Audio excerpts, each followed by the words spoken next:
May tanong ako, kasi alam nyo naman tayo mga babae, marami na tayong experience sa marami mga manliligaw na mga lalaki, diba? Wow. Ano ba yung mga hudyat sa palagay ninyo yung mga lalaki na fall na sa inyo? For me, if the guy is smart and have a sense of humor and he has a good smile, that would make me fall in love with him. Very ano pala, Ganun Tanongin pala natin, Christine, dito sa lahat ng mga lalaki sa TikTok Rocks, sino yon? Who would that guy feeling be? ko si Juan. Hindi, pero yan, bakla yan eh. Kasi Ano yan? sinabi mo kasi yung smart, Kuya Kim, Kuya Kim pasok na na. pasok ka Kaya talaga. ikaw na yun. Kuya Kim ako. Sayang din ako pwede.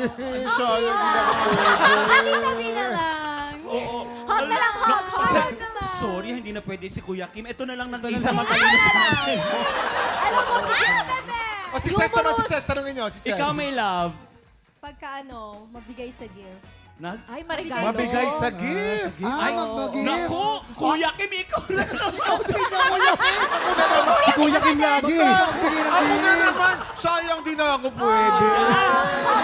Hot na lang. Kasi ako nagbibigay ako ng gift, pero pasensya na sa mga lalaki eh.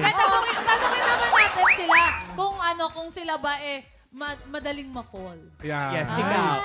No, I'm not. I'm not very easy to fall. Oh, sorry. Kailangan may effort. Sorry. Sorry, pasensya na. Si Ses, Ganun din. Mahirap din ako talaga ma-fall sa guy. hard to Ay, get. Ikaw, Jason. Ikaw, mabilis ka ba ma-fall? Alis na ka.